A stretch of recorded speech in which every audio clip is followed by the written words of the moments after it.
pronto, ia estourar tudo lá o que eu escrevi.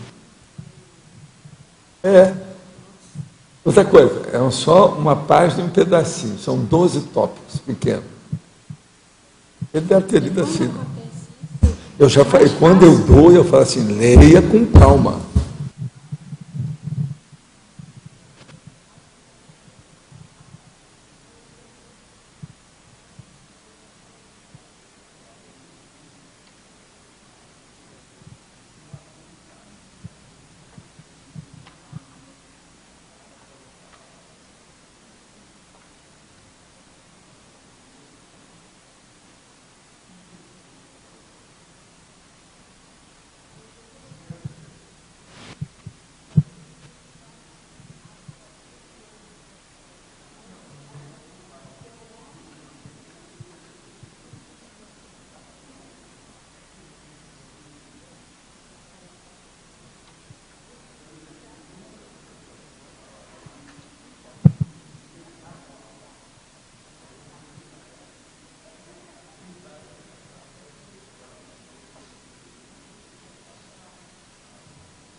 Meu boa tarde para todos e todas. Hoje é dia 27 de julho de 2010, terça-feira. O verbete é 1642, 4 páginas, 43 logias e 12 máximos. O tema, neopadrão. A especialidade, sociologia. A definição. O neopadrão é o ato ou comportamento da consciência lúcida quando apresenta restrições, discorda do padrão de conduta vigente e exemplifica singularidade evolutiva por meio da qualidade de excelência, da autenticidade das manifestações pessoais. A autopensenização inovadora, renovando o zolo pensenes. O neopadrão de desempenho pessoal. O neopadrão da autoqualificação evolutiva. A vivência do neoparadigma conscienciológico. O fato fundamental da consciência na condição de ser individualidade ou personalidade independente com vontade própria. O ato de esconder a própria personalidade como sendo a autocorrupção primária. O compromisso com a autoimagem como realidade envolvendo toda a pessoa. O resgate da própria individualidade na fase da maturidade biológica. O padrão de comportamento da neoetologia, que é a ciência do comportamento humano. A originalidade existencial existente à vida multidimensional lúcida no atual estágio evolutivo do planeta Terra. A remissiologia tem 15 itens, nós ressaltamos. Antimodelo, identificação do padrão, inortodoxia, homem, super e personalidade singular. Frase enfática. O neopadrão etológico, ou da conduta pessoal da consciência lúcida, abrange todas as instâncias das manifestações intra- e extrafísicas, firmado no primado do autodiscernimento cosmoético. Como encara você o neopadrão etológico? Qual é o percentual do senso de autenticidade pessoal em você? Então, nós estamos vendo aí que o processo é a singularidade etológica que nós estamos estudando aqui hoje. Agora, pergunta. Concordo com a colocação do exemplo que a imprensa divulga, mas será que temos condições de abrir mão desse veículo que instiga a polícia e a justiça a solucionar inúmeros casos que não fossem divulgados, cairiam na vala comum e os culpados ficariam impunes, o crime sem solução? Deveríamos sim acabar com as distorções em que ensina a cometer o crime em detalhes. Sim, o problema, isso aqui é o assunto de ontem. Mas ninguém está falando que vai acabar com a imprensa, que bobagem é. Isso aqui, você está muito excessiva no processo. Não é isso, não. O comentário não é esse. Nós estamos querendo ajustar a própria imprensa, a criminologia e a divulgação de tudo isso. Agora, as distorções é que são as coisas sérias que a gente tem que mexer.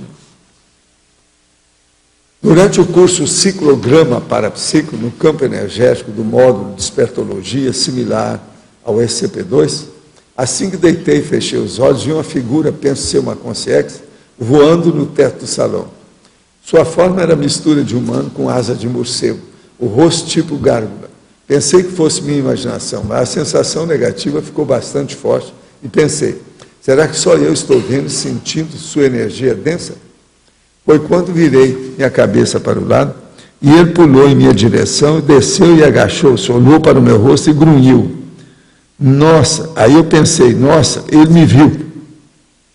Agora, comecei a mobilizar as energias, achei melhor não exteriorizá-las, na intenção de me encapsular. Foi quando ele pulou para trás e sumiu. O mais estranho é que uma senhora ao meu lado não conseguia voltar ao exercício e passou mal. Quais as possibilidades para esse caso? Um mega assediador, uma consciência transformada, algo da imaginação, outra coisa? Anota tudo isso, fica de olho. Se você tem clarividência, isso pode ter sido real. Agora, o real aí seria um Exu, desse que se transfigura o psicossoma. É Exu, isso é muito comum. Agora, precisa de olhar o que é que você tem, se você de vez em quando tem essas, vamos dizer, contatos, né, com esses Exus. Outra pergunta, tenho uma dúvida. Qual a melhor maneira de manter o sexo chakra sadio se a pessoa ainda não tem uma dupla evolutiva, ou mesmo se tem, porém a dupla não entende a importância do sexo? Sei que a masturbação não é um caminho sadio em função do assédio que atrai. Sim, o dia que você chegar aqui, você vem falar comigo que eu vou te dar uma técnica. Aí você só fala pessoalmente para a pessoa. O que ocorreu no seu energossoma no dia que você entrou e no dia que você saiu do processo de 6 meses de descoincidência virgem? Em caso patológico de descoincidência virgem, o que pode ser feito para melhorar e estabilizar a situação? Não, eu não tive maior problema com essas coisas, não. A descoincidência virgem melhorou até todo o meu trabalho, tudo isso. Eu, no caso, eu era uma mini peça dentro do Max Mecanismo, como da sua até hoje. Agora, o problema que eu acho é a dificuldade de você manter o equilíbrio numa condição dessa. Por isso que eu falo, isso aí eu tenho que chamar a atenção do povo. E não é fácil. Outra coisa, você ganhou aí um prêmio, uma herança de milhões. Isso aí é bom, mas é um problemão. Como é que fica? Você tem que manter. A mesma coisa é o processo da descoincidência virgem. Você chegou lá, mas exige um preço alto de manutenção, não é fácil. É isso que eu quero chamar a atenção. Agora, eu não senti mal nem antes, nem durante, nem depois. Senti dificuldade comigo mesmo para sustentar a condição de viver 2 vidas simultaneamente. Você já ouviu falar sobre o filósofo Alberto Rapé? Ele se dedicou a descobrir o significado da vida, dentre outras coisas. Pode nos falar algo mais sobre essa personalidade? Não, eu não tenho competência nenhuma para falar, porque eu não conheço nada. Agora, só quero dizer uma coisa. Todo filósofo se dedica para ver o significado da vida. É a sabedoria. Não estou vendo nada de má até aí, não. Mas eu não conheço, não posso dizer nem sim, nem não. Outra coisa. Eu estou aqui com uma série de documentos, são os papéis do Pentágono, e outras coisas mais, dos informes secretos da guerra do Afeganistão e da guerra do Paquistão. E isso aí estão achando agora, e quem publicou isso aqui foi o professor Oswaldo que me deu, que é lá do La Nación, que está na internet. Agora, são 92 mil informes secretos. Agora, isso parece com a mesma condição lá do Vietnã, que acabou com a guerra do Vietnã em 45 e 67. Há, pelo que estão falando, uma espécie de comportamento inconstitucional que aconteceu na guerra do Vietnã, que agora está havendo também a mesma coisa. É a primeira vez na história norte-americana que um governo federal tentava restringir uma publicação. Você sabe que eles tentaram segurar o New York Times na época da guerra do Vietnã, os americanos. Então, agora, a situação é a mesma, está repetindo a mesma coisa no Paquistão e no Afeganistão. Agora, é um escândalo que obriga Obama a replanejar essa guerra necessária que ele vive falando que tem. Então, é um paralelo do que ocorreu perfeitamente na Guerra do Vietnã. Agora, eles têm que estudar uma estratégia de saída de lá. Eles não estão sabendo. Que essa coalizão que os americanos têm com o Paquistão e essa situação lá, isso não está ajudando devido aos talibãs. Agora, quais são as revelações que eles estão fazendo? Já tem 92 mil documentos. Presta atenção. Matança de civis. Estão matando mesmo, um monte de gente. E outra coisa, tem gente do próprio Paquistão a morrer. Caçadores, para matar ou capturar. É uma força-tarefa 373, terrível. Um aliado duvidoso, é outra coisa que eles falam, que o Paquistão não é confiável perante as coisas que existem. Uma tática iraquiana, os dispositivos explosivos improvisados. Eles começaram a usar a técnica lá, os talibãs, do mesma coisa que os iraquianos estavam usando. Agora, veja, em 2004, eles conseguiram explodir 308 bombas. Agora, em 2009, 5 anos depois, eles explodiram 7.155 bombas. De 308 para 7.100. Gente, isso é terrível, você pensar. Agora, são bombas improvisadas, está matando um monte de americano, tudo quanto é coisa que tem. Outra coisa, nesses 92 mil documentos de guerra, eles falam claramente sobre os crimes de guerra. O principal cara que toma conta disso é um australiano, que é o fundador da Wikileaks, que é o Julian Assange, ou Assange. Agora, o Paquistão colabora com os talibãs enquanto aceita a ajuda de milhões de dólares dos Estados Unidos. Esse é que é o problema básico dessa história. Agora, tem um assassinato de civis, divide essa força-tarefa 373. É a unidade secreta de operações especiais. Há mortes contínuas de meninos, de crianças. Isso é terrível. A Wikileaks está sendo chamada da garganta profunda da internet. Agora, eles compõem uma espécie de container online de filtrações. Vocês estão entendendo? Container online de filtrações. Isso é terrível. Agora, o processo todo é o whistleblower. Esse aqui é o nome, whistleblower. O que é que você achou? Me arranja os outros nomes.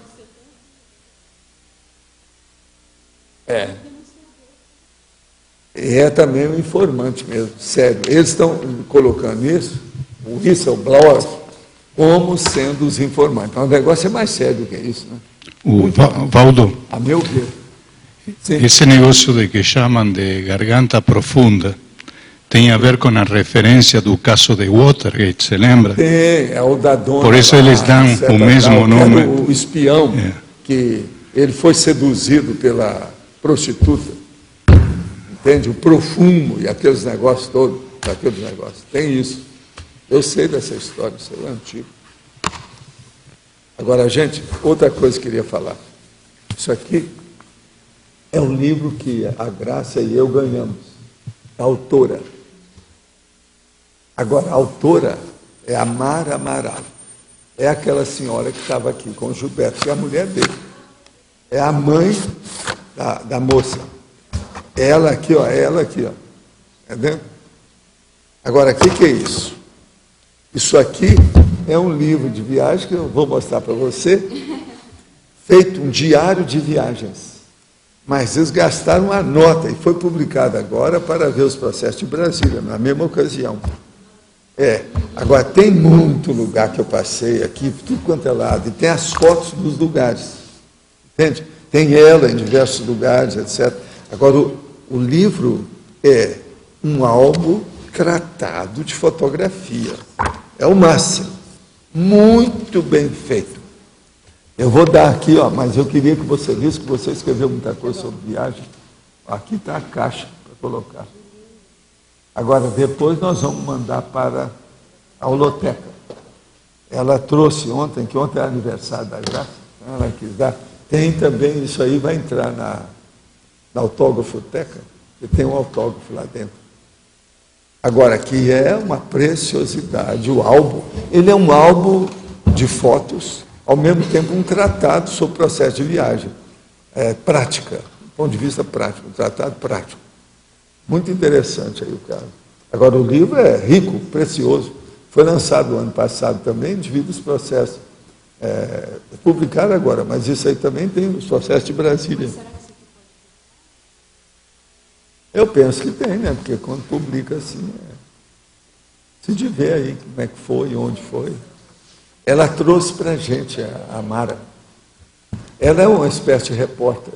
Outra coisa, quem fez a apresentação do livro é o Sarney. Tem isso. Ele conhece a turma. O Sarney conhece muito o Gilberto, sabe? Gilberto Amaral. Agora, é interessante. O livro é muito interessante. Eu estava lendo aí. Aí eu falei com ela, Bola, parece que você foi aonde eu fui. Aí eu fui procurar alguma coisa que ela não tinha ido. Então achei uma. As Filipinas não tem aí. As 7.000 ilhas não tem aí. Pelo menos um lugar, porque ela foi para todo lado. Andou mesmo, em muito lugar. Inclusive na China, tudo. É muito interessante o livro.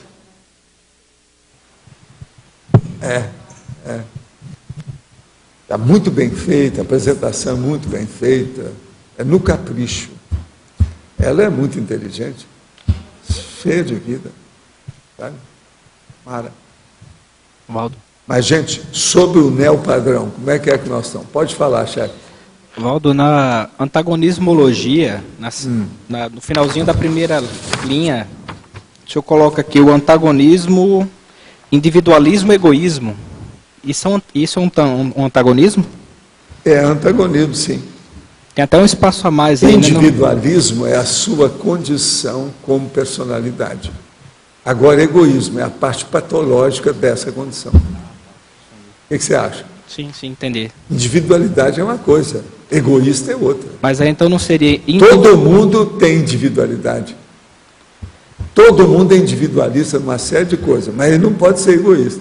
Mas aí então não seria melhor, professor, individualidade e egoísmo em vez de... Eu deixei assim que é para criar problema mesmo, está certo. E me diz uma coisa... Parece que entre o O e o antagonismo aí parece que tem 2 espaços, né? Tem o quê? Tem mais espaço? Eu tenho. O antagonismo e individualismo parece que tem um... Não, isso aí é porque puxou lá. No final da linha, não dá para limpar, é assim mesmo. Ok. Às vezes fica maior. Não tem nada não. Esse aí está certo. Olha o resto. Às vezes tem alguma coisa. Valdo, você falou a questão do antagonismo, as palavras próximas, elas podem ser antagônicas, por isso que dá essa confusão da pessoa achar que não é antagônico. Aproximação simples. Egoísmo tem a palavra ego no meio. Egoísmo. Então é isso que ele estava pensando. Mas é que a palavra egoística significa o egoísmo, significa patologia. Agora, individualidade, individualismo, não. É a pessoa, é a consciência. Por exemplo, é a consciência, a consciencialidade. Entende? Mas é porque no comum, quando se fala individualismo, se fala em patologia também, assim, né? Fazer antagonismo, consciencialidade e conscienciopatia. Você ia entender também, é a mesma coisa. O processo é fazer o povo pensar nessa história. Afinal de contas, não é o neopadrão? O que é? Temos que falar no neopadrão. Eu acho essa palavra muito boa, neopadrão. Entende? Vocês todos são neopadrões conscienciais para mim.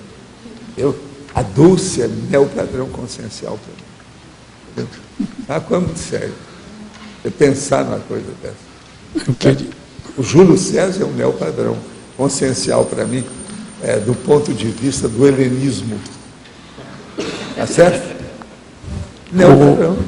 A Ami é minha amiga de alto nível, como neopadrão do processo do poliglotismo.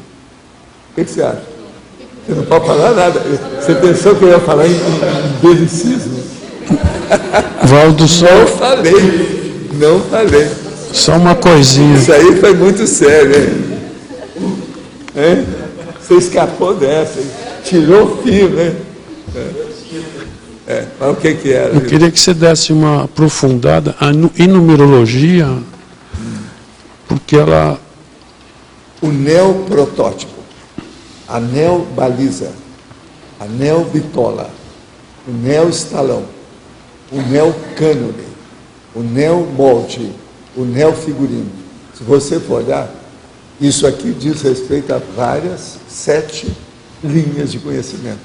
São Agora, coisas diferentes. para a gente colocar isso na linha de conhecimento, vai haver controvérsia aqui. Então, cada um se vire para colocar onde quiser. Então, vamos pensar. Neoprotótipo seria dentro, por exemplo, da pesquisologia, da experimentologia, tá certo?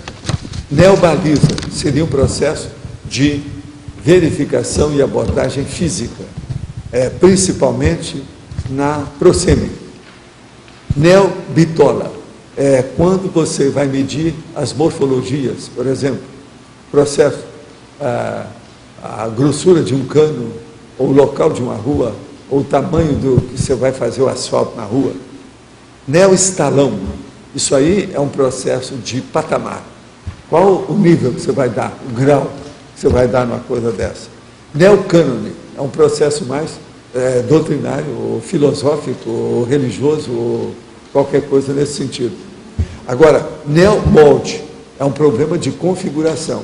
Então, o processo, por exemplo, de arte, de processo de figuração, de escultura, de arquitetura e etc. Neofigurino, um problema que hoje eles usam demais nas questões de moda, de modo geral, seja de roupa, de condições sociais e outras coisas mais. Vocês vão ver, então, esses 7 neos parecem, mas não são a mesma coisa. Eu não sei se ficou lógico para você o que eu estou explicando? Tá louco. Então, isso é terrível de pensar. Agora, como é numerologia, é pena que a Tânia não está aqui. Esse é fora de série. Agora, Essa é numerologia como universo, nem na enciclopédia de curiosidade tem isso. a pergunta que na confecção disso aí, como é que foi a técnica desse? A minha técnica é eu pensar no meu dicionário analógico, o que é que eu tinha? Eu achei esse 7 na hora. Você sabe que eu, às vezes faço isso assim. Mas isso aí, por exemplo, você Mas já depois fez. eu reformulo tudo para colocar mais ou menos uma ordem quando tem, né? Então, eu faço tudo assim. Normalmente se espontâneo. faz sem consultar nada. Tem nada, eu vou fazendo. É aquilo que tem na minha cabeça. Esse é o meu dicionário de associação de ideias, quer dizer, de ideias afins. É analógico É isso. o analógico, é o brabo. Por isso que eu falo que ele é brabo. Agora, veja, essa numerologia, só essa, já vale a pena mostrar o que é numerologia. Pelo seguinte, essa aproximação simples. Parece, mas não é. O Denorex. Isso aqui é um conjunto dos vidros de Denorex. É para cabelos lisos, para cabelos grossos, para grey hair, para oleosos, tá certo? Secos, durante o verão, durante o inverno. Sim.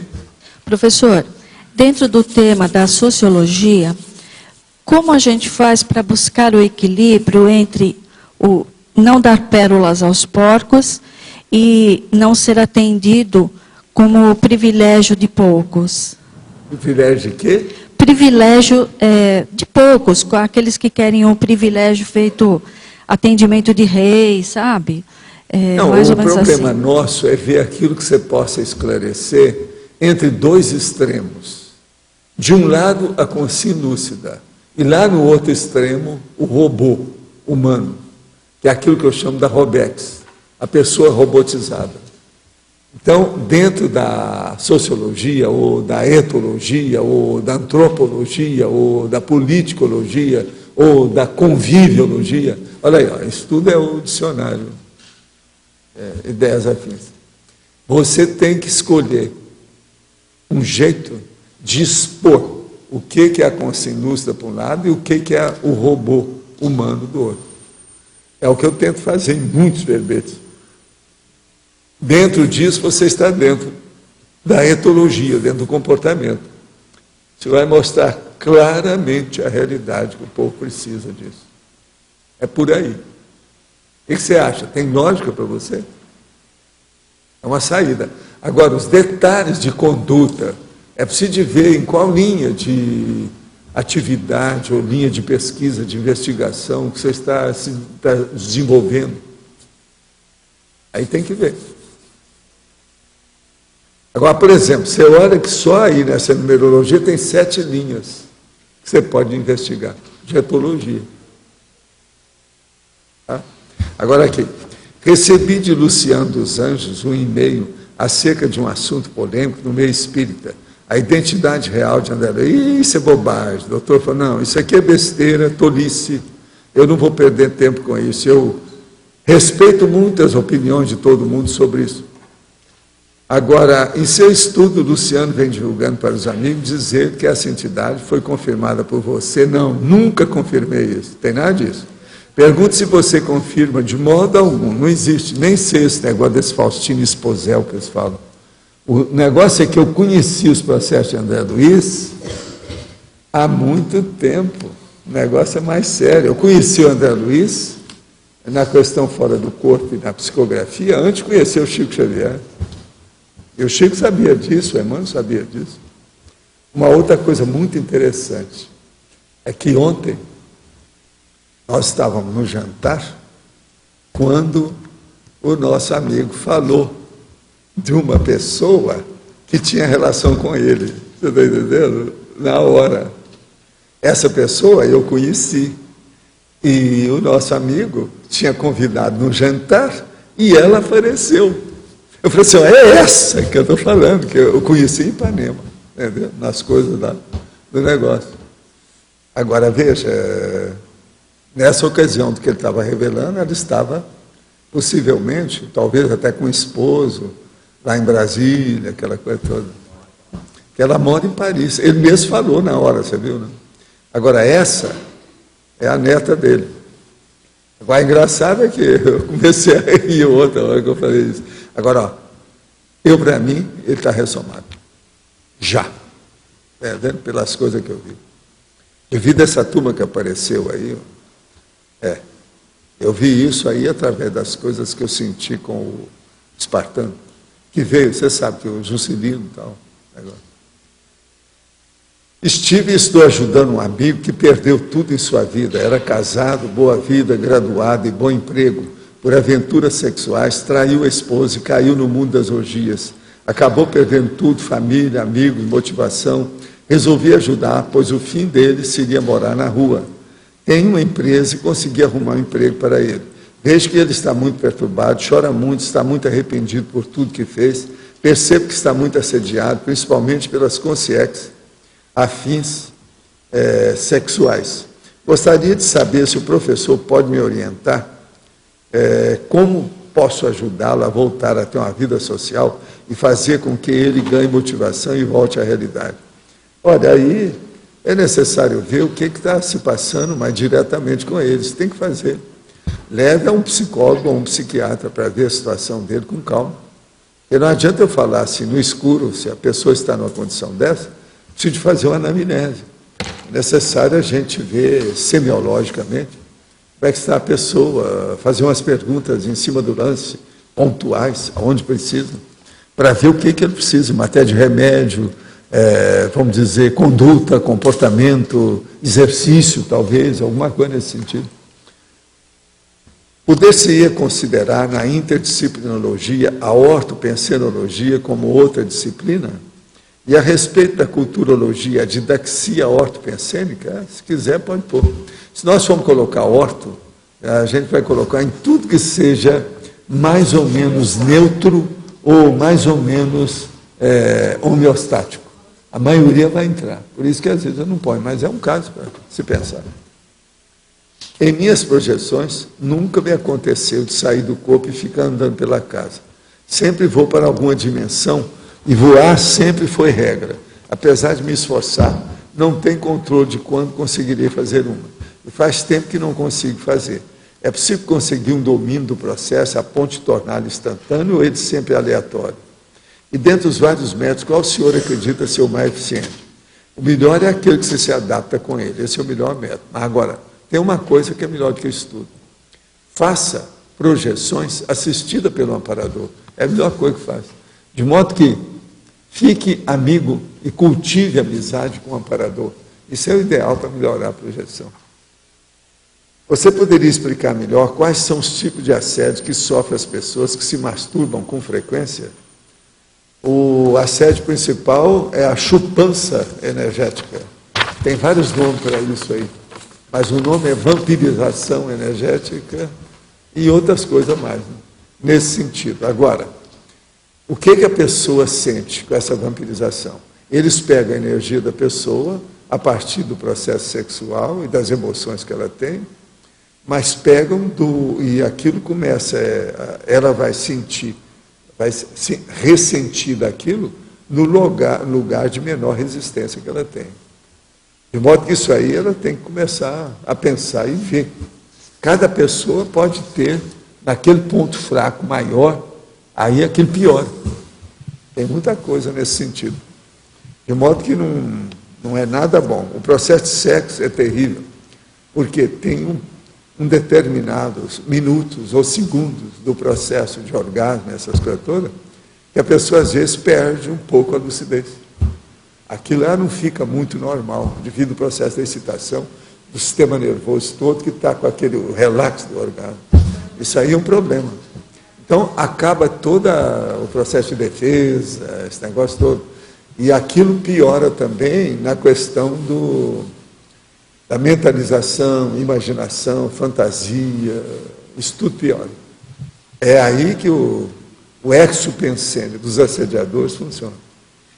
Eu queria te pedir, tem lá uma coisinha para você fazer os últimos retoques lá do prefácio, umas 2 linhas lá para ver, e a gente tem que passar aquilo para o Marcelo. Agora, talvez fosse o caso de passar já no computador, alguma coisa. Passa no papel e no computador, que assim eles não vão errar na hora de colocar no livro.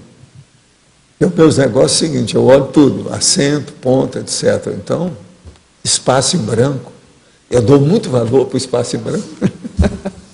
Eu falo através do espaço em branco. Então, entende? Você tira alguma coisa, eu não sei o que é que pode dar para ele, alguma coisa assim, um pendrive, né? Um pendrive. Agora, ponha papel também, tá certo? Já está tudo feito, só falta lá 2 linhas que estão fora. Dá um jeito de consertar aquele arquivo aqui, para você. Vamos ver o que você faz. O caso não é fácil. Uma outra coisa, o nosso amigo Gilberto ontem estava insistindo comigo para saber quem é que fez isso aqui. Eu falei que a ideia foi nossa, eu conversei muito isso com o César, mas você que fez a planta básica do processo todo, junto com a Fafá, não sei como é que é, mas você que é o responsável. Ele queria saber quem é, por que é. Ele ficou impressionado aqui com a situação toda, que ele viu. Gente, se ele aparecer por aí, você chega, conversa com ele, dá umas dicas de toda a sua... Isso é importante. Pode falar, irmão. A respeito aqui na masculinologia e na feminologia, tem o maxi-dissidente ideológico. A gente pode dizer que o maxi-dissidente ele entrou no neopadrão, mas o mini-dissidente não entrou no neopadrão? Aonde que está isso aqui? Eu quero ver. Masculinologia e feminologia. Aonde que está a linha aí? Maxi-dissidente, a 3ª linha de baixo para cima. Maxi-dissidente, sim. O que é que você quer? O maxi-dissidente, a gente pode dizer que ele entrou no neopadrão e o mini-dissidente não entrou? Olha, o maxi-dissidente, de qualquer maneira, ele tem um neopadrão, né? Ele está saindo do negócio velho, que ele considerou sediço, ultrapassado, demodé, e está indo para uma coisa nova, um novo patamar de vida. Por isso que está aqui o maxi-dissidente. Agora, o mini-dissidente é o cara que está tudo do mesmo jeito, não tem neopadrão nenhum. Ele está repetindo, ele é um mimético. O mini-dissidente é um mimético. Entendeu? Ele repete aquilo que já existe. A capite? Mas o que mais quer que vocês tenham aí sobre o neopadrão? Nós vamos para onde?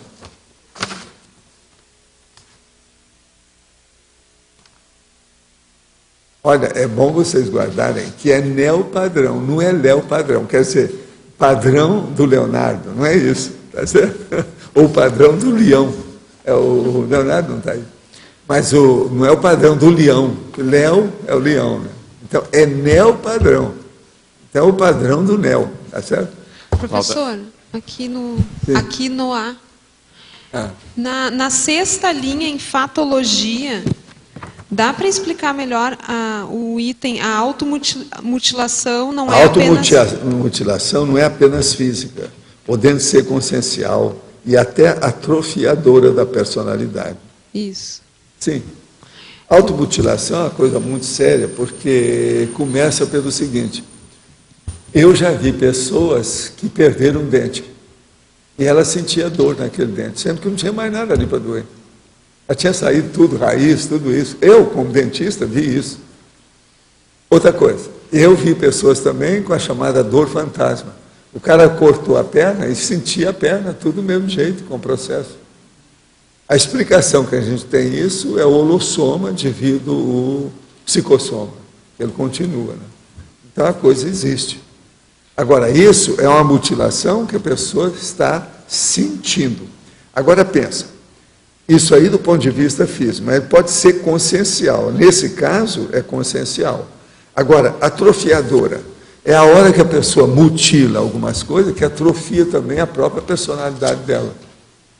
Alguma coisa, por exemplo, aquele rapazinho que estava lá com o processo das amígdalas, fizeram amigdalotomia nele, ele depois ficou com a voz alterada para o resto da vida.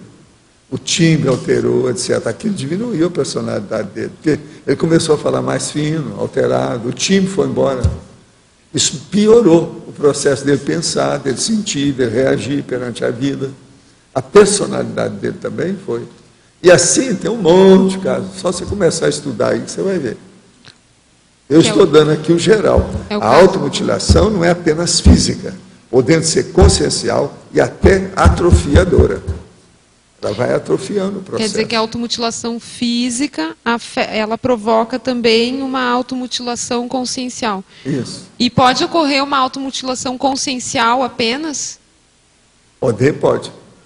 Outra coisa, em matéria de loucura, tudo tem, né?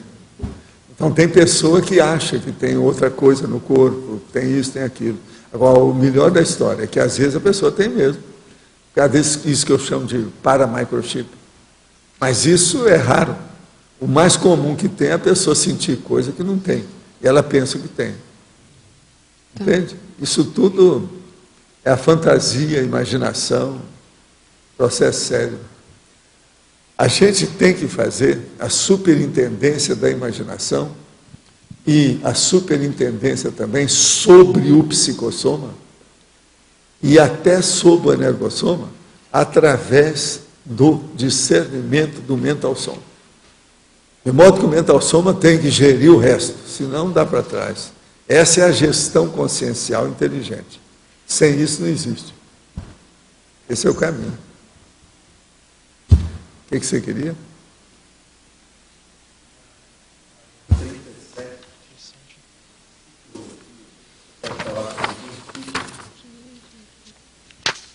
O ciclo recins intermissivas e recins proexológicas.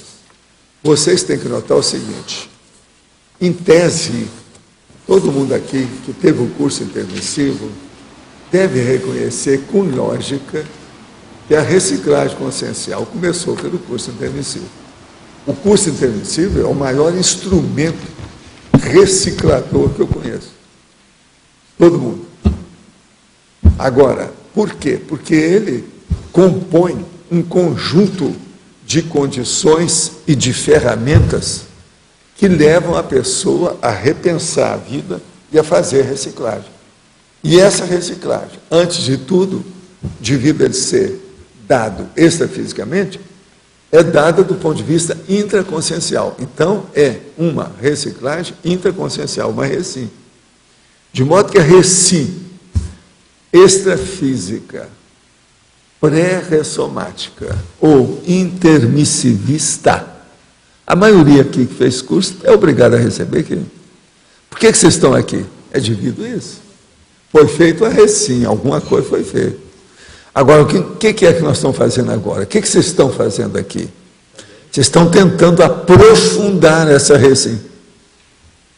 Agora, então, veja, aquela recim intermissiva vai se casar e ter um sinergismo com uma intensificação da reciclagem através de uma recim humana, ou intrafísica, que é atual. Uma recim tertuliana, ou tertuliária. Uma recim cognopolita. Tudo aqui. É o que nós estamos tentando fazer. Gente, é um monte de gente que aparece aí todo dia. E aqueles que estão perguntando aqui, teletertuliano. Tudo, a técnica é de alcançar a recim, o mais depressa possível. Eu desejaria dar para vocês a recinologia completa. Está entendendo? Já tem alguns verbetes sobre isso, sabe? Verdade. Caminha por aí. Esse é o jeito. Agora, Walter, você falou que no curso intermissivo é que desencadeou essa primeira recim. E falou do conjunto de condições e ferramentas. Você poderia falar um pouco mais qual é a estratégia que os amparadores utilizam no curso intermissivo para desencadear essa recim? É pegar o busilis, o nogórdio, o locus menore resistentiae da consciência. Então eles apertam aonde dói, naquele ponto sensível, no cerne da consciência. O olho do furacão conflitivo. Olha só o que eu estou falando. Olho do furacão conflitivo. A metáfora é perfeita para isso. Então eles apertam ali. É pontual. O raio laser entra naquele local. Aí a pessoa entra numa reflexão. As primeiras aulas do curso intermissivo levam a pessoa irresistivelmente a uma autorreflexão profunda e abrangente.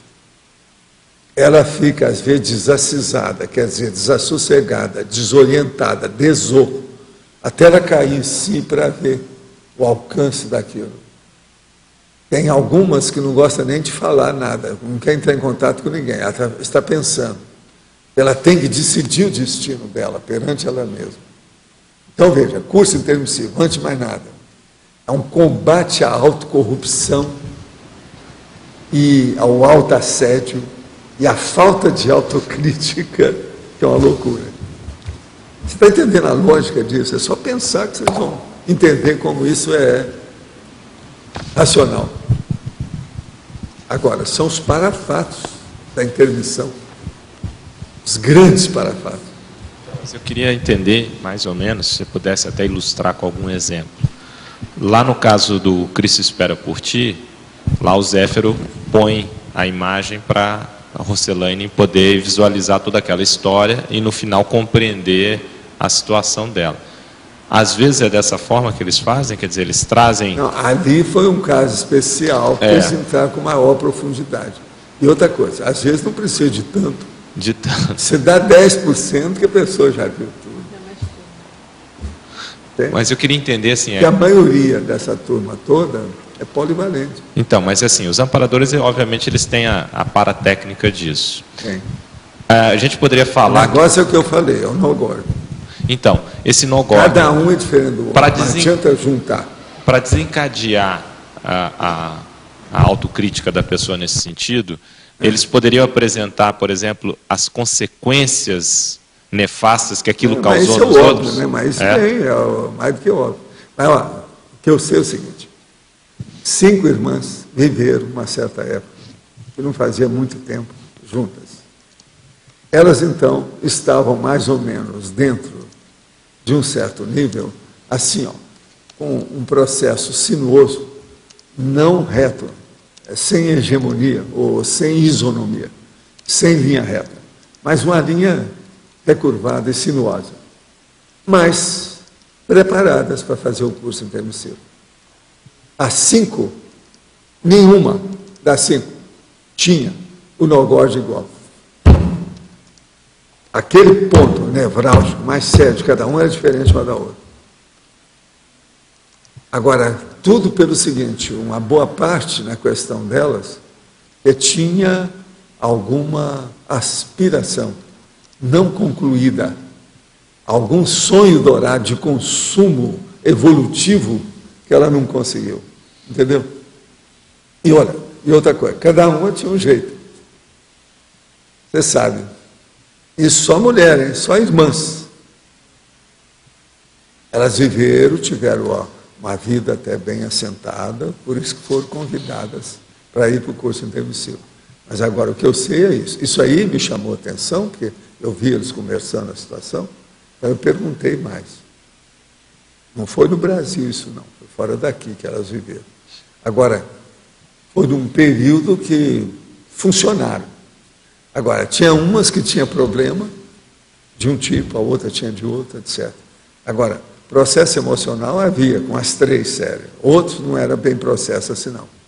Era mais de compreensão, problema de mental soma, dificuldade com o processo das faculdades mentais, de alguma coisa. Agora, as 5, não foram as 5 que foram parideiras, não foram mães, não. A maternagem pegou, parece que 3 delas. 2 não foi. Então, por aí você vê. Irmãs, 5. Se irmãs é assim, pensa bem no resto. Então, a diversificação da manifestação é muito grande. Isso tudo aí a gente tem que pensar.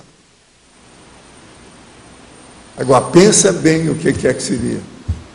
A hora que uma pessoa chega lá na PEX, é justamente o que vocês fazem. A hora que ela chega na Consul, é justamente o que vocês fazem. Justamente. Agora, só que tem que ir lá com eles... É muito mais intenso. Não é só isso também, não. Eles jogam verde para colher maduro.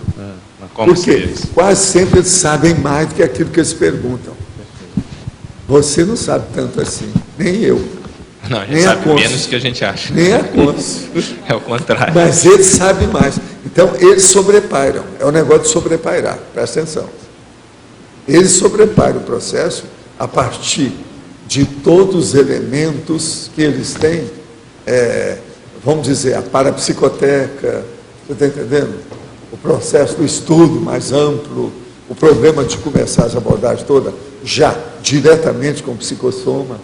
Isso muda tudo e coloca num patamar muito mais elevado, mais desenvolvido. Vocês estão entendendo o que eu estou falando, né? Vocês não entendem, é bom perguntar. Essa é a hora que a gente... A briga é agora, não deixa a briga para depois. Essa briga não é particular. Isso é pública. Quer dizer que a pergunta que o evoluciólogo amparador faz retrata o limite daquela consciência ao que ela pode absorver? Mais ou menos. Mas ele, por exemplo, ele joga verde para colher maduro. Às vezes ele não dá o total de 100%. Ele chega no 80%. Para ver. Se a pessoa entendeu, ele chega no 100%. Porque ela agora, vai fixar... Isso é para não assustar o passarinho. Sim. Vai devagar. Você está entendendo? Sim. Foi essa a recomendação que eles me falaram para fazer com vocês. Eu comecei os verbetes no máximo 23 logias, sessões. Hoje eu mexo com 70. Agora, dá até pena você comparar os verbetes magros com os verbetes robustos. Eu não estou falando que eu sou obeso. Robusto. Bem nutrido. Está entendendo? É isso aí. Para não assustar o passarinho. Já pensou se eu começasse a falar esse tema aqui, do jeito que eu estou expondo aqui para vocês? Há 20 anos. Primeiro dia, começar a falar isso. Mas não, não dá. Aquele negócio do Valdo está muito matemático demais. Qualquer coisa. É assim que o povo falava. Eu sabia, a hora que o povo começava a reclamar muito, você está entendendo? Eu retrocedia, dava uns passos atrás. Agora, isso foi muito tempo. Agora, hoje, para vocês, não vou dar mais passo atrás. Vamos para frente. O negócio não dá agora para... mas é uma alerta para a gente ver que também deu passo. Porque senão a gente está acompanhando e às vezes não sabe aonde está. Aonde a gente já chegou. Agora, pense bem. A maioria não chegou ainda no 100% aqui. Não, claro que não.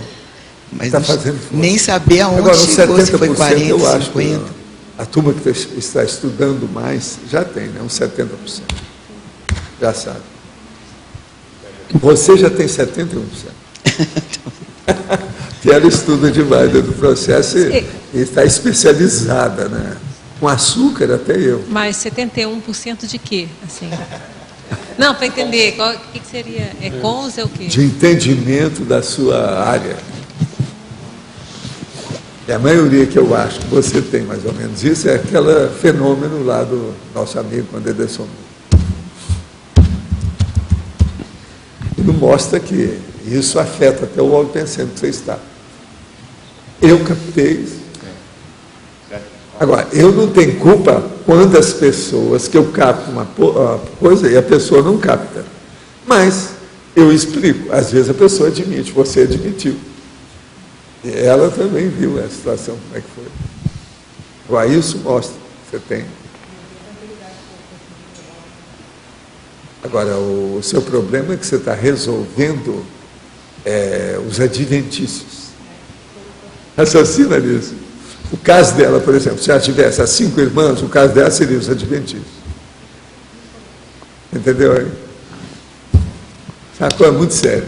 Professor. Cada um tem o seu, tem que examinar. Em termos de recim, a pessoa recebe um banho de loja lá no extrafísico, na intermissão. Como é que ela combina aqui? Porque nós estamos falando de PROEX em geral, você está falando de 70% PROEX. Só no caso da recim, como é que ele combina isso aqui no intrafísico? Ele vai ter que chegar cada vez a apurar a condição dele para ver a realidade da intraconsciencialidade pessoal, a dele. Então ele tem que levar isso cada vez mais. O que é? Seja dentro dele ou fora dele. Quer dizer, um processo centrífugo ou centrípeto que cria conflito ou que gera, vamos dizer, o interesse da pessoa em perder energia, tempo, pensênico, aquilo. Isso aí é que é a coisa séria. Tem que ver. Agora, outra coisa. A hora que ele decide que ele não tenha visto tudo, mas ele viu alguma coisa, ele tem que dar um jeito de anular aquela coisa o mais depressa possível, que é o processo do fator patológico, a etiologia, a causa. Ele tem que dar um jeito de acabar com essa nosologia do processo. Então, a primeira coisa, se aquilo tem um processo de reação pessoal, de problema emotivo, instintual, alguma coisa de reflexo, ele tem que superar isso aí. Isso é o mais sério, para ele passar para o resto.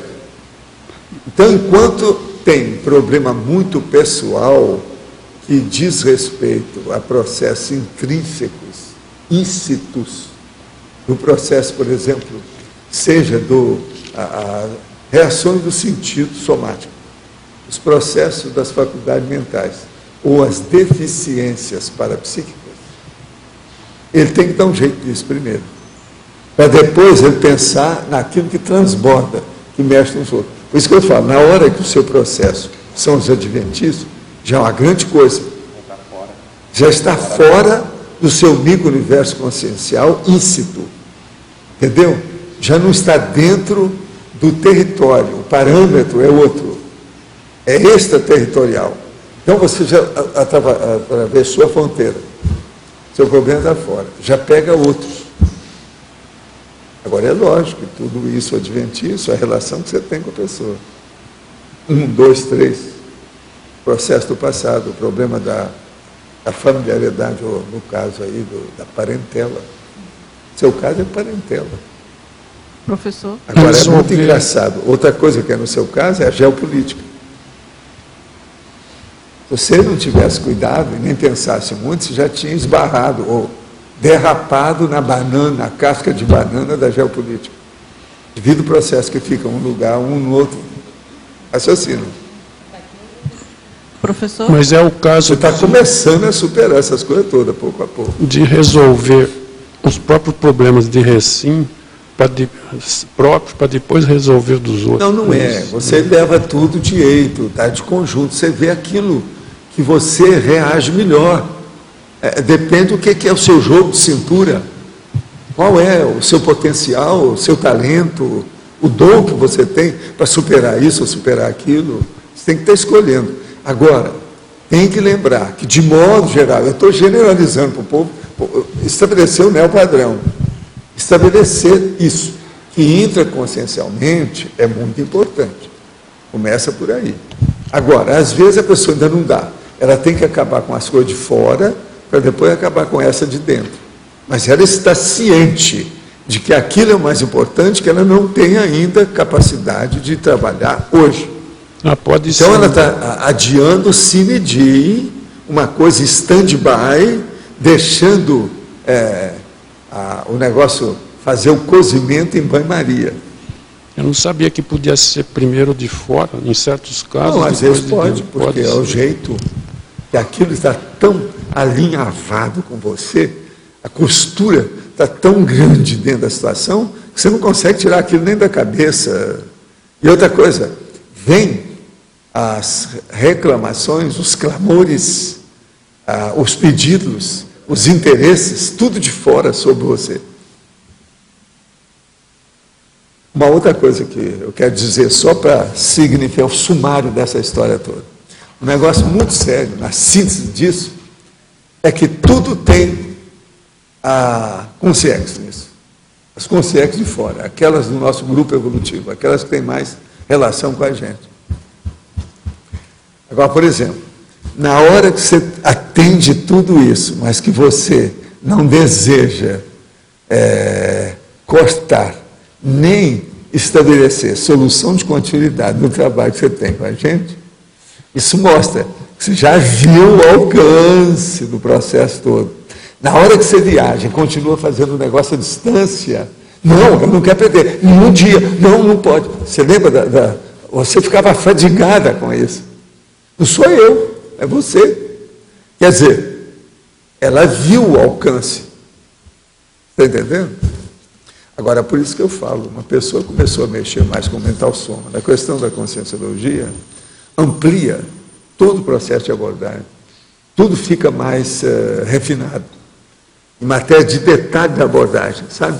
Aquilo ali, o micrótomo da análise. Isso amplia. Esse é o caso, por exemplo, você fez isso com espontaneidade danada. Mas quantos dias você não deve ter pensado nessas coisas para chegar nessas conclusões todas? O próprio Mário interferiu, falou, não, ela quer que manda, sabe como é que é? A insistência daquilo que ela acha que é o prioritário. Está certo. Agora, por aí você vai ver o meu caso. Por que é que eu não quero viajar mais quando eu vim para cá? Evito de sair. Para eu seguir com o processo ininterrupto. A condição é o devagar e sempre. Eu não tenho outra saída. É o jeito. Agora, com a sua idade, isso vai criando uma ideia mais clara e maior. E você vai acumulando mais experiência. A bagagem aumenta, a sua inventariologia enriquece e a sua cosmovisão se expande. Entende? Vocês todos vão passar por isso cada vez mais. Agora, isso é o máximo. É o que faltou nas nossas vidas anteriores. Entendeu? Talvez seja o que faltou mais. Para a maioria aqui. É aquilo que não teve. É aquilo que tem hoje. Está claro isso? Você entendeu, né? Tudo que eu falei, né? Para mim é por aí. Eu ia pedir para você falar mais sobre o assunto, mas na explanação com a Adriana agora eu compreendi as dúvidas que eu estava com ela. Agora, você tem mais rebarba do que ela. Como assim? Fale mais. Consim Cobaia, manda ver. Explique mais, por favor. O processo da parentela, família. Uhum. Não é só família nuclear. Pensa as repercussões daquelas dezenas de pessoas. Sim. Que vão dar para as terceiras pessoas. As segundas pessoas que dão repercussões na terceira. Olha o caso da nossa moça que foi embora para Natal, não é isso? Isso. Não tem uma que foi agora recente? Foi e já voltou. Pois é. Mas eu estou entendendo. Aliás, eu ia em Você cima sabe disso o que aí é. e... Caso difícil, né? Eu te Perfeito. falei desde que ela apareceu a primeira vez. É isso. Entendi.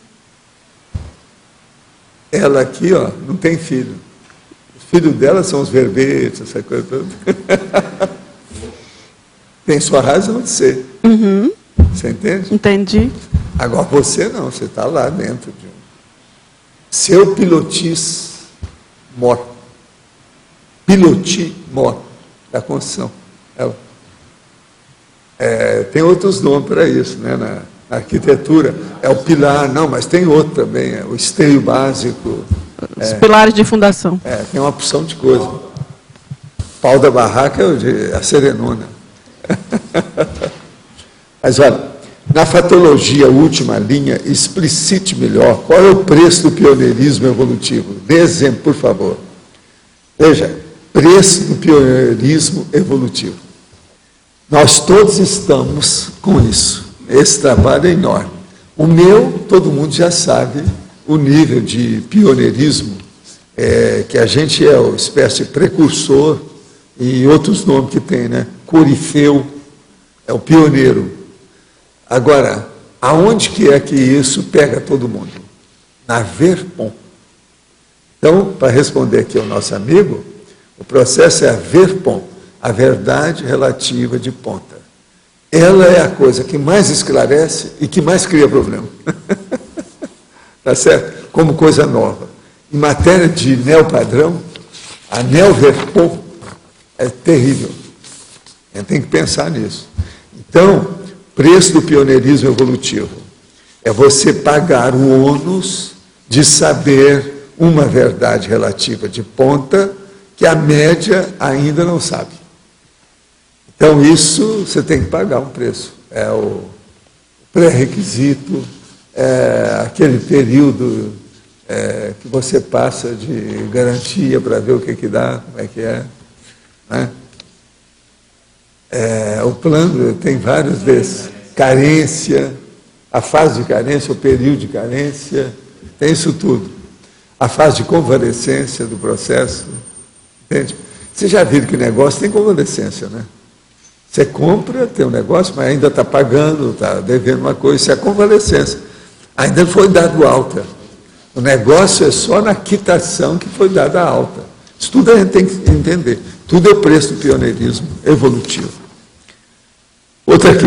Sou uma pessoa com extrema dificuldade em relações amorosas, como namoro ou paquera. Já passei dos 30 e ainda estou solteiro. É um homem que está falando. Nunca namorei. Uso a masturbação quase que diária para suprir esse meu problema em relação ao sexo. Tenho dúvidas que isso possa ser karma escolhido por mim mesmo para me redimir de coisa do passado. Mas também pense em assédio. O que o senhor pode me esclarecer em relação a isso? Eu acho que você precisa de olhar que você está muito imaturo sexualmente e afetivamente falando. Tem que examinar isso aí. Agora, com 30 anos, o que é? Você está querendo esperar o quê? Uma extraterrestre? Lá na minha terra, eles falavam umas coisas que eu não sei se é o caso de falar aqui. Nos meus cursos de sexomática eu falava. Eu não sei se eu posso falar por linhas travessas para entender isso melhor. Então eles falavam assim: esse nosso amigo está procurando aquela mulher que parece que no Oriente tem, que ela não é vertical, ela é horizontal. Vocês não entendem, não tem nada a ver com isso, mas a mensagem está dada. Talvez o que o nosso amigo está procurando é isso, ele está querendo a mulher horizontal. Ele nunca vai achar. Você sabe o que é o processo vertical e horizontal, não sabe? Então é isso. Vê se me entendem. Isso está errado. Ele tem que começar. Isso é imaturidade total. Não está correto, tem que dar um jeito. Outra aqui. Estou fazendo regime, no começo foi relativamente fácil. Percebi que ficou mais difícil após emagrecer a metade que precisava. A maior dificuldade, o no-gorge, onde sempre voltava a engordar, quando já não tinha mais energia bélica vejo que tem que reciclar e estrafar. Ficou claro porque comecei a me vitimizar com os ataques de palavra e até extrafismo. O que eu posso fazer para conseguir me posicionar perante as pessoas sem precisar estar gorda para me sentir forte?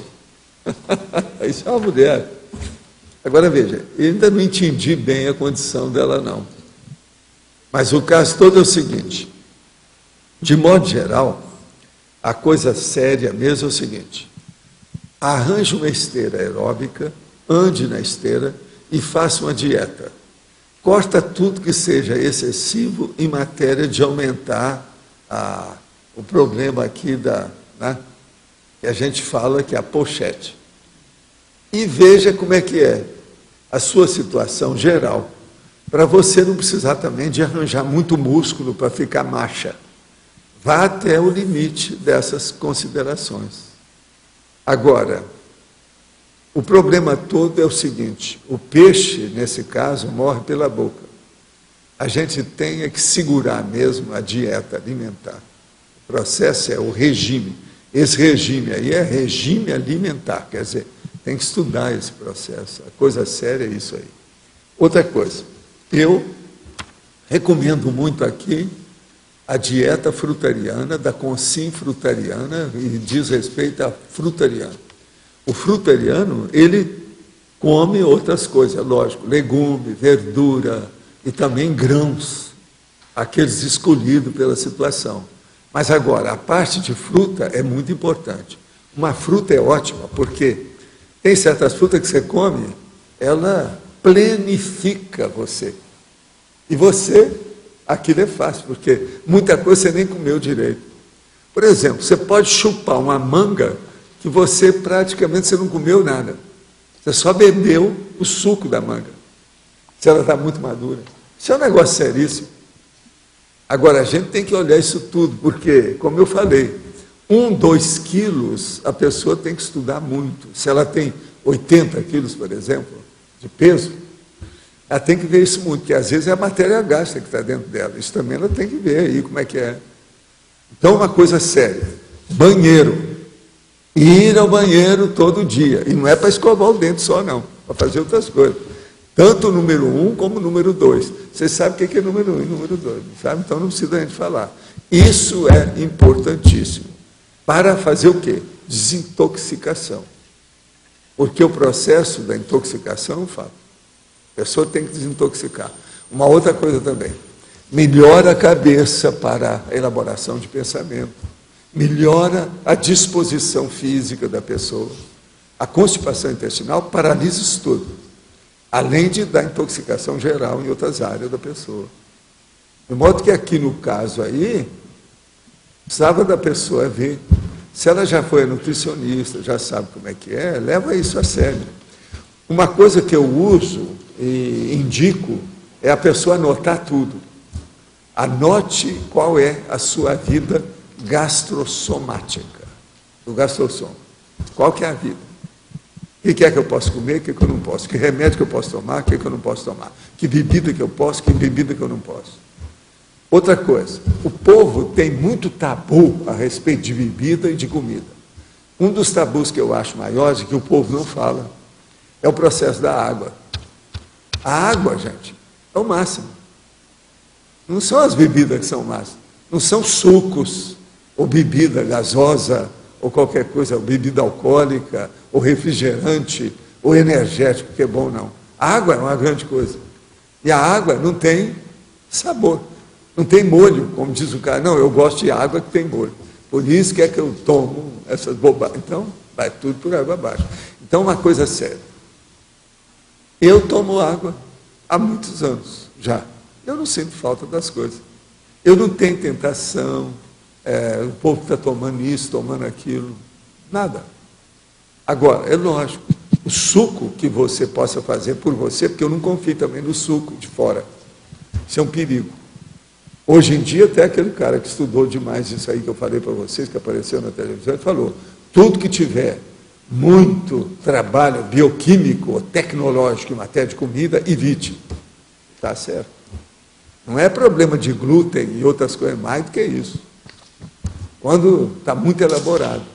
Agora, por exemplo, você pode comer uma porção de fruta, inclusive certas coisas, por exemplo, essas tâmaras que tem por aí, que vem aquela caixinha, está custando 31 pratas, aquele negócio. Mas veja, aquilo é o máximo. Outra coisa, aquilo sacia a pessoa em matéria de comida. Você toma água, sacia em matéria de bebida. Só aí você já tem uma dieta fantástica. E outra coisa, a pessoa não vai pensar que ela comendo desse jeito que eu estou falando, de uma maneira mais frugal, que ela vai, vamos dizer, desfolhar, esfoliar, ou qualquer coisa nesse sentido. Não existe isso. Ela vai manter tudo funcionando. Agora tem que fazer exercício, tem que dormir direito. São 3 coisas: dieta, exercício e sono. Pensem bem nisso. Vocês que estão aqui mais perto de mim, vocês não acham que eu tenho disposição nas minhas coisas? Presta atenção. Agora, eu fico de olho, a minha balança funciona, que é uma beleza. Agora, a coisa mais fácil que tem é você aumentar 1 quilo ou diminuir 1 quilo na balança. No meu peso, na minha estatura e etc., isso é a coisa mais fácil que tem. Eu, por exemplo, aí, se você me dá 3 dias, eu aumento ou diminuo 2 quilos. Você sabe que eu fiz isso uma vez para mostrar para um cara na balança dele. Pelado. Tinha que ser, porque eu consigo. Aqui, pelado e de óculos. A única coisa que eu permito é o óculos. Porque o óculos pesa pouco. Porque o pelado não tem mau tempo. Porque senão uma mulher, por exemplo, se ela vai pesar com roupa, um dia ela está com a roupa agora que é um frio danado. Olha lá, ela vai pesar com um casaco daquilo, não dá, né? Agora, no outro dia ela está com uma coisa que está um calor danado, ela está só com uma coisinha de sedinha, transparente. Então, isso aí pesa, né? É preciso ser pelado mesmo, para a pessoa ver como é que é. Então, aí no caso, eu acho que a melhor situação é essa que eu estou falando para eles aí. É o jeito.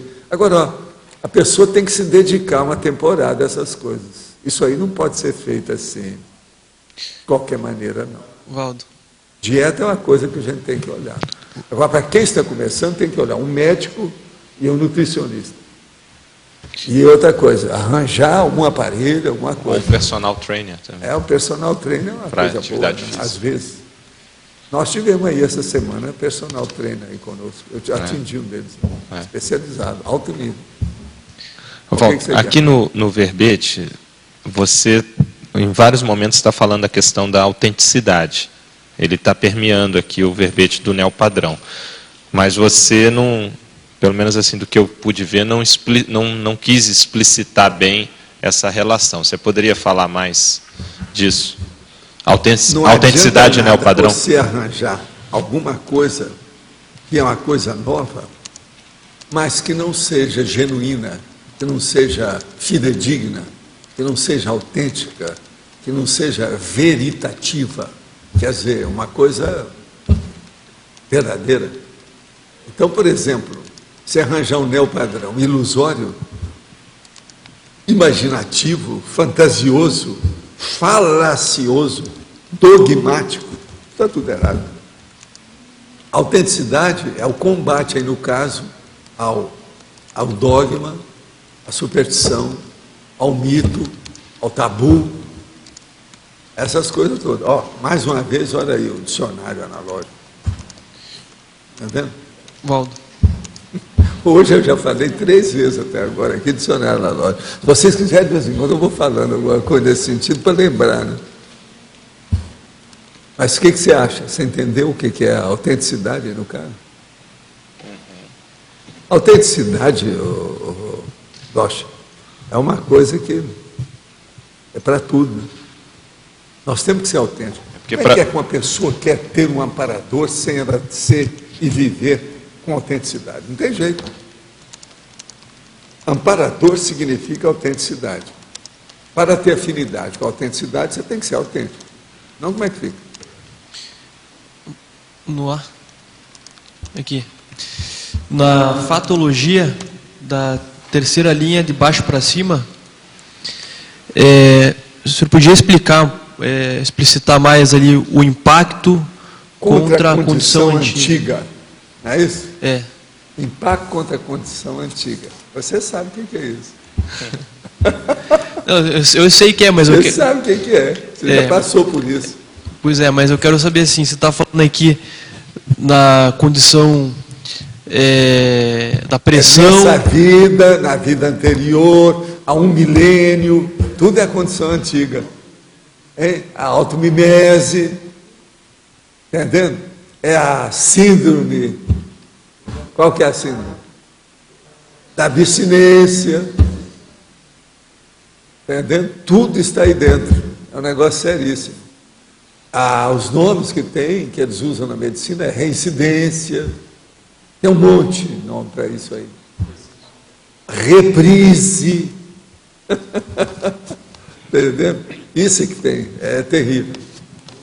Tem que dar um jeito. Professor Valdo. O nosso amigo que estava aí esses dias, ele entrou numa dessas. Entendendo? Você viu que ele chegou mais magro, tudo. Vocês viram ele aí? Meu amigo. Estava aí. Por favor, professor, me ajude a esclarecer algumas relações de ideias que eu estava fazendo em relação ao estado vibracional. Algumas tertúlias eu tenho falado sobre o osso esfenoide e o EV. Né? No osso esfenoide lá tem algumas questões importantes, como, por exemplo, alguns nervos ópticos, a hipófise que produz uma série de hormônios, inclusive que afetam diretamente o aspecto cerebral, como a endorfina. Né? Eu falo que o osso mais importante que nós temos no corpo humano, eles parecem, atualmente, eu não sei o total lá, mas é um monte de osso, tem mais de uns 200. Agora, o que é que se passa? Ele é o mais importante, o esfenoide. Por quê? É o mais complicadinho, é o mais sofisticado. Estuda bem. A Cristiane tem uma temporada que estava estudando tudo sobre o esfenoide de novo, para ver como é que era, por causa disso. Agora, olha a circulação, olha a inervação, olha a posição, o processo anatômico e o que ele significa do ponto de vista da fisiologia do resto. O que tem em torno dele? Justamente... Então é o processo do embasamento, entende? É justamente essa relação que eu estava fazendo. Eu vi a questão, por exemplo, algumas artérias, a questão da pressão. Eu desenhei muitos ossos, tipo lá o Leonardo da Vinci, aquele troço. Eu desenhei muito por causa do meu curso de odontologia, que o povo precisava daquilo. Então, eu desenhei tudo quanto foi osso para esse povo todo. O mais complicadinho deles todos para desenhar é o esfenoide. É assim, a relação que eu estava fazendo é justamente, por exemplo, como ele atua e, consequentemente, a energia transitando por ali, afeta lá, digamos, a hipófise. Isso, digamos, que gere uma produção maior de endorfina. E a endorfina, ela facilita o quê? As conexões neuroniais, ou seja, aumenta a sinapse. Além de um processo de euforia. Mas como é que fica também aí a pineal? A epífise, como eles chamam. Também está aí no meio. Agora, o problema, você não sabe onde é que está essa glândula, não sabe nada. Mas, por exemplo, você pode sentir esses nervos do esfenoide na hora que você põe. Ó, isso aqui, ó, eu estou aqui, aí eu faço isso. Ó, só isso aqui, ó, eu já vi tudo. Agora, ó, ele às vezes parece estar saindo assim, ó, junto com as minhas orelhas, mais ou menos aqui, ó. Você está entendendo? Agora, eu sinto isso assim, desse jeito, desde a minha adolescência. Uma outra coisa, eu tive em coma, tive esses processos todos de hipertensão, infarto, nada disso mudou. É como se a constituição do processo do holossoma superasse o corpo através do esfenoide. Você entendeu o que eu estou falando? Entendi, professor. Quer dizer, o negócio de lá para cá. Então, por exemplo, todos esses outros processos, isso não interferia em mim. Então, por exemplo, quando eu saí do coma e fui para casa, eu atingi um monte de gente com energia que ia me visitar. Valdo, eu estou precisando de você, veja como é que está. E eu com aqueles negócios tudo aqui, começava a jogar energia, o cara me adorava lá. Por quê? O processo meu era físico. Houve um desarranjo físico, uma avaria física. Mas do ponto de vista holossomático e energia, não. Só mais uma pergunta dentro disso que você está falando aí. Seria por isso que, por exemplo, você está produzindo o estado vibracional e favorecendo uma série de aspectos naquela região. Isso favoreceria experiências mentais somáticas de alto nível, justamente por causa dos desbloqueios energéticos associados a essa exacerbação de processos hormonais. A dor. Tudo influi. Agora, ó, uma pessoa que começa a, vamos dizer, liberar o processo da energia com autoconsciência dessa realidade, uma realidade física, extrafísica, fisiológica e parafisiológica, ela é capaz de fazer qualquer outra coisa. Todos os outros grandes fenômenos e automanifestações grandonas parapsíquicas derivam disso. Então isso aí é básico. Se ela consegue já dominar isso, ela já abre um caminho para o resto. Isso é a regra. Assim, é que eu me sinto muito estimulado a pesquisar muitas coisas relativas à neurociência, só que, até comentei em outras texturas, eu sou engenheiro, então assim, como não tenho conhecimento de medicina ou de psiquiatria... Não, isso é bom até que você entenda bem o processo. Pela engenharia você pode estudar mais o processo da neurociência. Isso é bom, é importante, porque o corpo é muita coisa que é uma máquina nesse sentido. Isso aí pode estimular você a entender até mais. Agora, olhe a parte prática, vivencial disso. Se você já sente o processo por aí, agora veja, ó, olha bem como é que é a minha cabeça. Ó, sou careca, é mais fácil você ver. Olha bem a minha cabeça. Ó, o crânio está aqui, tá certo? Ó, occipital. Agora, ó, olha a orelha, onde é que está? Eu sinto, ó, onde é que estão meus olhos. Eu sinto o processo que sai mais ou menos nessa direção do processo da orelha aqui, assim. Pensa em você, como é que você é. Porque aí há umas alterações de crânio. Isso aí tudo influi na situação. Por quê? O esfenóide é a base desse negócio todo. Crânio, ali de baixo. Entende? As coisas dele, o jeito que ele segura. Então pensa no seu caso como é que é. Agora, de qualquer maneira, você vai sentir entre esse nível dos globos oculares e o processo do tragus, que é esse negócio aqui, ó, da orelha, tá certo? Então, é mais ou menos por aqui que o negócio sai. Agora, aí tem essas duas glândulas básicas que você estava falando, tem a base do crânio, tem o processo do occipital, com o processo da decussação das pirâmides, com problema oftalmológico, tem os 12 pares cranianos funcionando nessa história. Estuda os 12 pares cranianos. Como é que fica nisso? Não é um caso para pensar. Uma outra coisa que não pode ser esquecida é a decussação das pirâmides, a hora que cruza o negócio. Para você saber, na hora que se manifesta fisicamente, que às vezes está trocado. Tem que saber isso. Tem duas coisas aí que mudam. Os olhos se alteram por causa da decussação. E o processo dos dois hemisférios que mudam por causa da lateralidade. Tem que pensar isso aí. Mas é por aí, insista com o problema. Pega uns livros de neurociência que sejam novos, estão lançando agora. Lê também os livros da Suzana. Ela vai te dar uma boa ideia. A Suzana especializada lá. E outra coisa, assina a revista Mente e Cérebro. A revista tem muita bobagem, muita ilustração para agradar os outros, para fazer média, mas tem às vezes alguns artigos bons, de origem estrangeira, tudo. É bom. Waldo, só para não ficou bem claro para mim, é o seguinte, não seria melhor o impacto da condição antiga? Por que está o impacto contra a condição antiga? Deixa eu ver aqui onde é que está. Na fatologia. O impacto contra a condição antiga. Não, eu estou falando é a coisa boa. O neopadrão, ele vai dar impacto contra o que já passou, que não sim, presta. Tá, agora entendi. Raciocina por aí. Tá. O que eu quero é que você fique com o bom e não com o ruim. Uhum. A briga tem que ser séria. E como que seria... Neo é a coisa nova, passada é a coisa velha. Tá, e como que se daria esse impacto contra a condição antiga? Como que... Você tem que abrir mão de uma série de hábitos, de condutas, de interesses. Não, tem que jogar fora uma porção de bagulho, de tudo quanto é jeito. Não, isso sim, mas eu digo com relação às consciências. O que tem? Como é que se desenrola...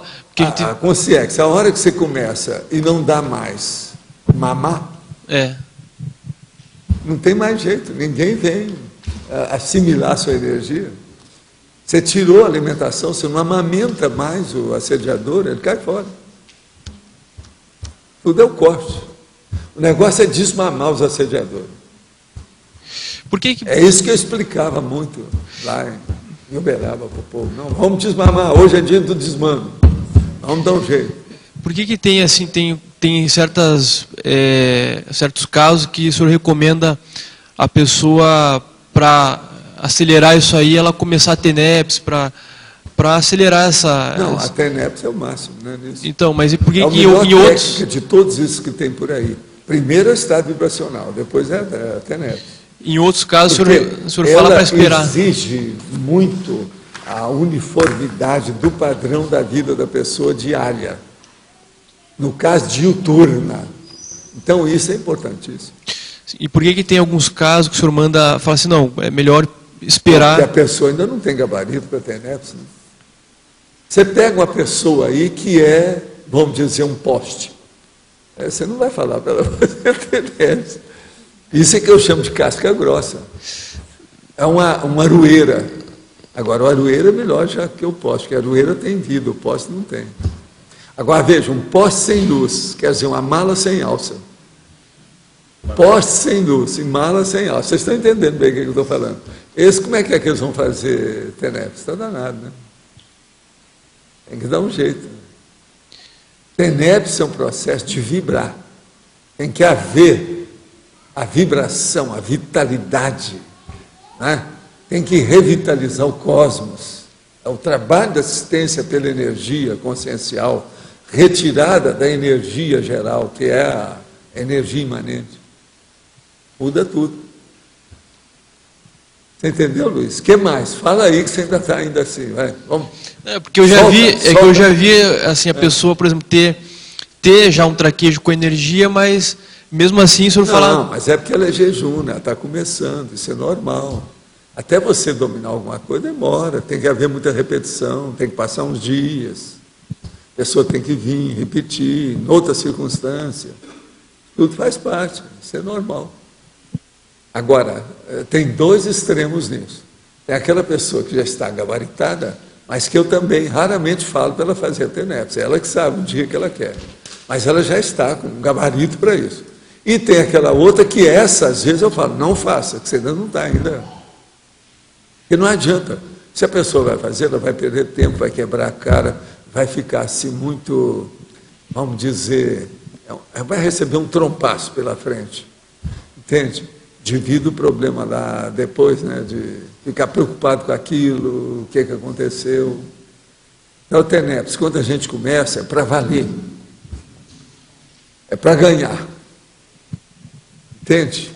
Existe aquele negócio do ganho, que é o ganha-ganha, que a pessoa não pode entrar para perder. Ela só tem um tiro na espingarda.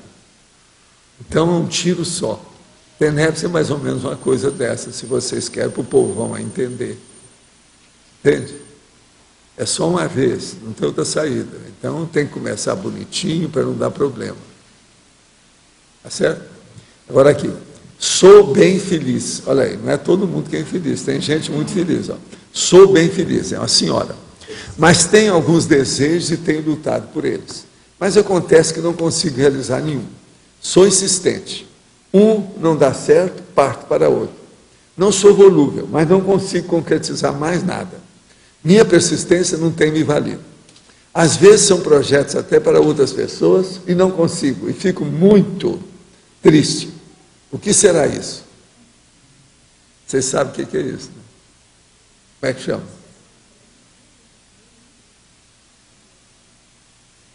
Recomposição. Agora, no caso desse, era o caso de indicar para ela, né? Para ver o que é a recomposição. Né? Olha, seria bom a senhora ler 700 experimentos, como é que é o processo da interprisão grupo kármico. É 562, não é isso? Capítulo 562, 700 experimentos. Tá certo? É o experimento 562. Né? Aproveitando sua resposta à pergunta anterior, pode-se considerar também maturidade sexual e afetiva quando uma pessoa está sozinha na casa dos 30 anos, mas já teve relacionamentos amorosos levados a sério, porém não deu continuidade pelo fato de não ver neles a formação da dupla evolutiva? Não, às vezes pode ser, mas não é. A pessoa aí não. Isso aí, às vezes, porque a pessoa também entrou em recesso, né? Temporariamente, recesso afetivo, para pensar mais. Uma coisa boa, 5 horas de reflexão. Isso aí pode ajudar a pessoa. Tenho 20 anos e tenho uma dúvida sobre o processo afetivo sexual. Quais aspectos você pensa que deve ser considerado para se selecionar um parceiro? A distância da moradia, aspecto intrafísico, talvez seja prejudicial para o casal? Não, é preciso ver o que é essa distância da moradia. Não, tem que viver junto. A primeira coisa é o seguinte: casal, para fazer uma dupla, o casal, quem se ama quer chakra a chakra, poro a poro, olho no olho, pele a pele. O que mais que tem? Tato a tato. Eu acho que não falta mais nada. Eu acho que já falei tudo, né? O chakra a chakra que é o mais importante. Então a distância não vai. Agora, a distância da moradia, do jeito que está falando aqui, o aspecto intrafísico, não é uma coisa permanente, ou é que a pessoa, vocês estão no mesmo lugar, mas tem que trabalhar muito longe, um trabalha distante do outro, isso aí tem que ver também. Parece que é de outra cidade. Se for, está danado. Alguém tem que ceder. Dupla, antes de mais nada, é concessão, tá certo? Outra coisa, não fica pensando que sempre quem cede é a mulher, nem sempre. Aproxime que é fundamental nessas coisas. Então pensa nisso. Agora, o nome que está aqui, eu não sei se é homem ou se é mulher, sabe? Agora, tem outra coisa. Você ainda está muito novo, né? 20 anos. Tem muita coisa pela frente. Vivo com um homem há 19 anos. Ele sempre vê pornografias inescrupulosas pela internet. Qual a situação espiritual dessa pessoa? Muitas vezes tem vontade de me separar dele. Não me sujeito a nada que ele queira. Quer dizer que ele... Tudo indica que ele é, vamos dizer, um incompletista afetivo sexual. Não tem maturidade sexual, está na cara. E que não está satisfeito com você. Um homem casado com a mulher que vê pornografia habitualmente, a mulher ele já jogou para o espaço há muito tempo. Está na cara. Vocês vêem alguma saída para isso? Quem é que quer ser advogado ou advogada de defesa dessa condição? Está danado. Tenho muitos amigos que estão se envolvendo com a Mahikari. O senhor conhece a arte Mahikari? Poderia fazer algum comentário sobre essa arte? Olha, eu, de modo geral, evito chamar muita atenção para todo tipo de arte. De modo que o meu processo aqui é de estudo de ciência, que a ciência exige refutação, pesquisa e coisa séria. Agora, a arte é uma beleza, tudo, mas a gente deixa para lá. Para mim é coisa secundária. Pensa bem nisso aí. Vamos pensar numa coisa que ajude a evolução. Arte, nós todos já vivemos fazendo isso. Professor. Vocês, quando estavam lá, que o homem te puxava pelos cabelos assim, ó, que era na idade da pedra lascada, era você que fez aquelas pinturas lá naquela caverna, que você sabe qual. Professor. De modo que já havia arte, entende? Então as pinturas rupestres, já tem um nome até bonito, rupestres. Certo? Aqui, professor Noah, a minha família inteira é da arte Mahikari. Eles usam um omitama que permite transmitir energia com as mãos. Eles só acreditam em Deus e eles fazem veneração dos antepassados. Sei, mas veja, a gente, quando coloca uma coisa dessa, está usando igualzinho o processo de fazer prece, usar pêndulo, como é o processo cristal, Muleta, né? o processo. Todos são muletas, e você está diminuindo a força da sua vontade. Isso que nós estávamos conversando lá, sobre o esfenoide. Fala com essas pessoas para estudar esfenoide e estado vibracional. E eles fazem Vai a melhorar meditação tudo. dos antepassados, eles põem comida Não, pros e o negócio do antepassados não antepassado aí é assédio puro. Sempre esse povo está tudo assediado. voltarem. Ah, eles estão assediados. Eles não saíram do assédio, continuam assediados. O Oriente está assim de gente, ó. É, complicado. Entende? E dão comida para o povo, faz festival sobre esse assunto.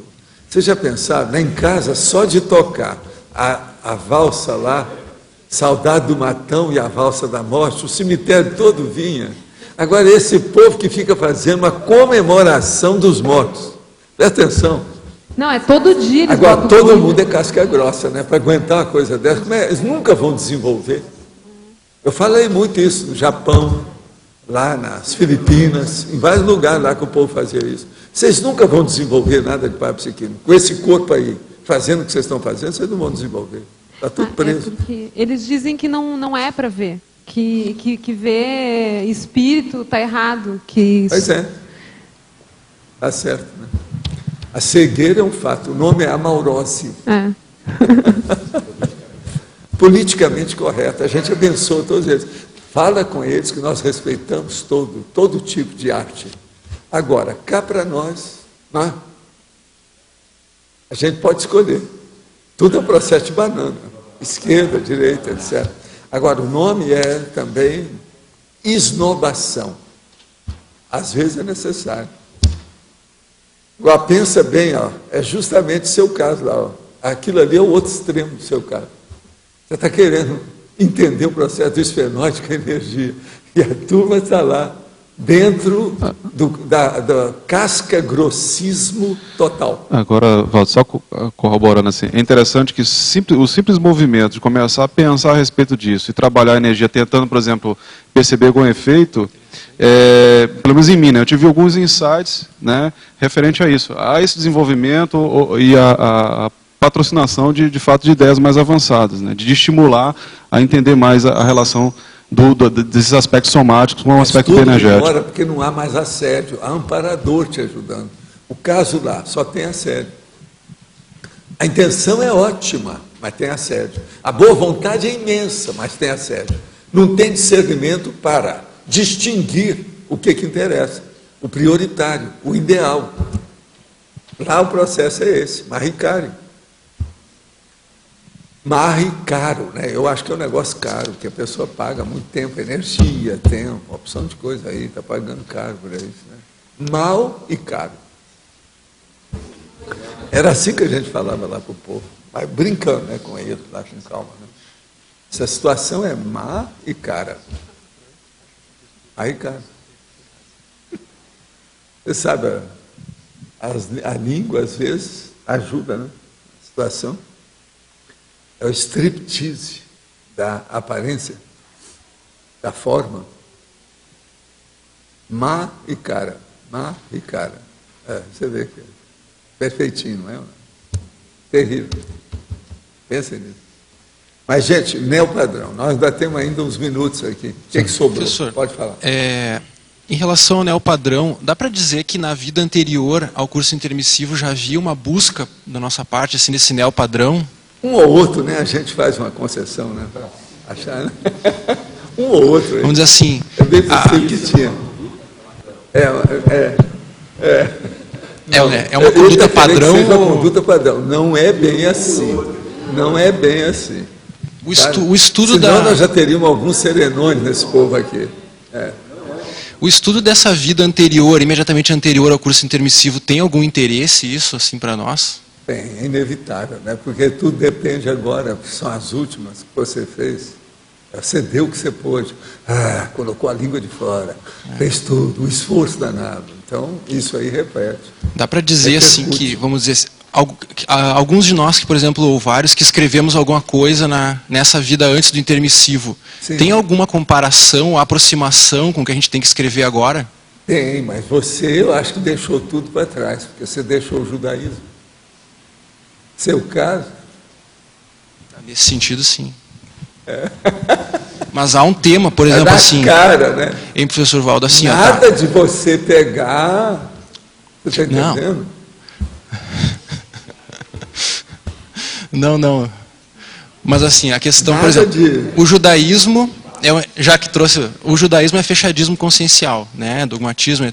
É o mais por antigo exemplo, que tem na Terra, dos conhecidos dentro da sociologia. É o pior que tem, né? É, o Agora, mais antigo. E a questão, por exemplo, de escrever sobre abertismo, né? Sobre processo de universalismo. O Trachtenberg fez, ele escreveu contra o processo lá, o Trachtenberg, Moisés. É o pai do Regis. Ah, sim. Circuncisão. Deu contra, né? Seu caminho é esse. Agora, o seu é pior, porque não está mexendo no soma. Sim. O dele lá é psiquiatria e soma. Agora, Paradigma o seu convencional. É filosofia, você está perdido. É muito mais difícil. Filosofia no paradigma consciencial. Tem que suar sangue. No caso dele, não, ele teve que estudar, né? Aquele livro das páginas em branco e tal. Professor Valdo, o senhor acha assim que então, ainda teria relevância falar alguma coisa de filosofia pela conscienciologia? Já tem ainda. É inevitável, né? É muita gente que estuda. É igualzinho você me perguntar, você acha que dentro da conscienciologia tem que falar da ciência convencional? Tem, não tem outro jeito. Você acha que dentro da conscienciologia a gente tem que falar no processo da teologia, da religiosidade? Sim, tem, isso, não tem outra saída. Como é que você vai explicar uma coisa sem isso? Então, por exemplo, de gente que está aí arrastando a consciência de vida os dogmas da religião, por exemplo. Então, por exemplo, poderia ajudar a esclarecer a filosofia da conscienciologia. Até um certo ponto. Agora, pensa bem, a epistemologia. Isso, a paraepistemologia, no caso. A paraepistemologia ou epistemologia conscienciológica. Eu já escrevi isso aí, tem que fazer. Vamos nessa. É isso aí. Você está preparadíssimo para isso. Já comecei. Eu assino embaixo. Se você quiser, eu te dou com garantia. Carta de referência, tudo isso. Professor, na fatologia, na sexta linha de baixo para cima, não sei se o senhor já comentou sobre o compromisso com a autoimagem. O compromisso com a autoimagem, com realidade envolvendo toda a pessoa. Esse caso é a autoimagem protetora, aquela que a pessoa cria de si próprio e não... Não, a autoimagem da pessoa não interessa se é protetora ou quase sempre ela não é. A maioria, quando chega, ela é perseguidora ou persecutória. Né? Alguma coisa desse sentido. Então, preciso ver, mas é essa mesmo, é essa. É aquela, por exemplo, Gaúcho, Gaudério, Farroupilha, é isso, é aquela. Não é para você, não, estou falando para ele. Você não acha que ele é um pouco? Só falta bombacha, mas, de vez em quando, ele... O criou um estigma, dele, as coisas todas, só falta bombacha. Criou estigma, já deixei de ser gaúcho há muito tempo. Né? Mas ele hoje está muito consciente. Melhorou muito. Você vê que os gaúchos mudam. Maior prova aí. Negócio sério. Tá ok. Não, agora a nossa família de gaúcho aqui tem aumentado muito. Eu devo muito a vocês, não brinca não. Agora, é uma turma que estuda mais do que a média no Brasil. Eu sempre achei isso.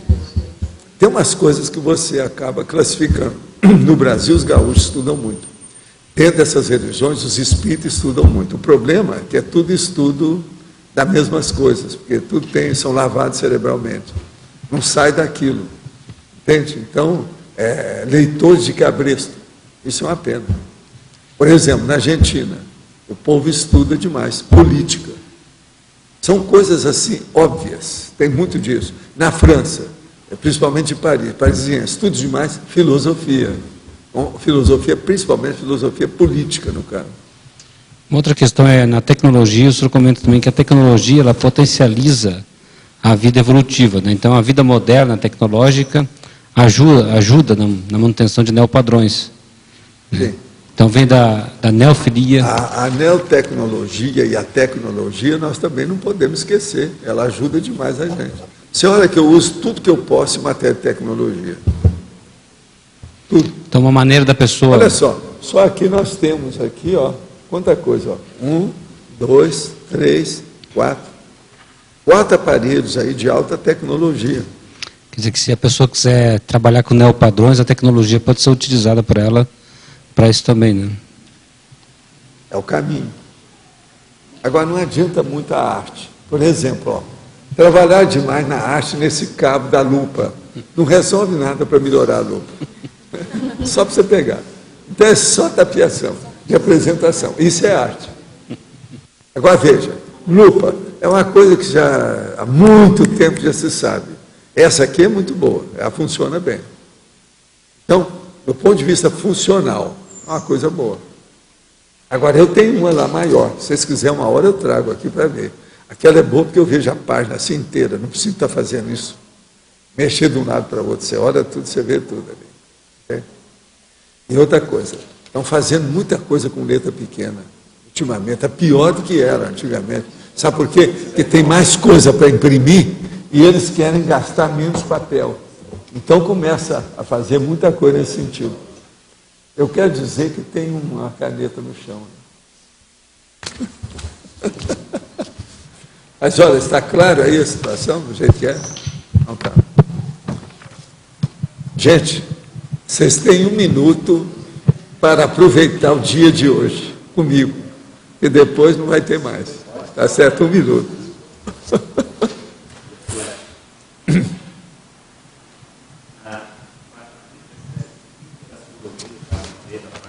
Menos? Interação, megacognição, mega juízo autocrítico. Como é que você define um mega juízo autocrítico? O mega juízo autocrítico, ele, para mim, é quando atinge a pessoa que aumenta a autoconsciencialidade parapsíquica perante o amparador. Então a pessoa fica sabendo qual a posição, o cargo, a função que ela exerce como mini peça dentro do maxi-mecanismo. Isso aí ajuda demais o processo. Então, por exemplo, você está sempre pensando junto do seu companheiro de trabalho, que no caso é o amparador.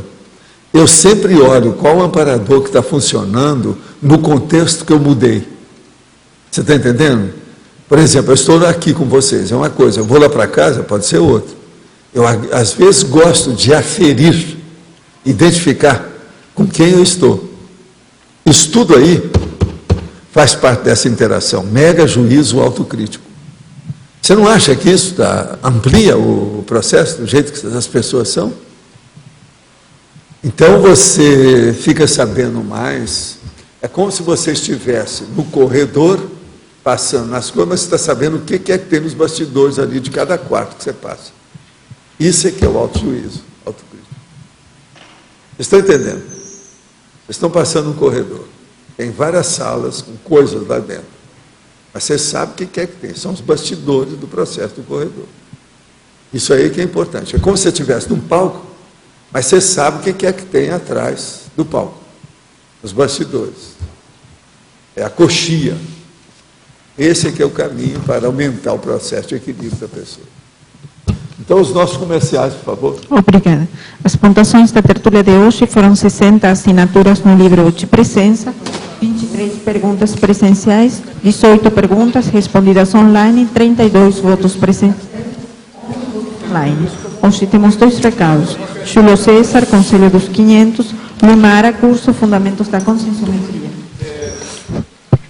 Boa tarde a todos. Eu gostaria só de convidá-los para a 3ª reunião do Conselho dos 500 da Cognópolis de Foz do Iguaçu. Essa reunião vai acontecer nesse próximo domingo, dia 1º de agosto, das 15 horas até as 17 aqui no Discernimentum.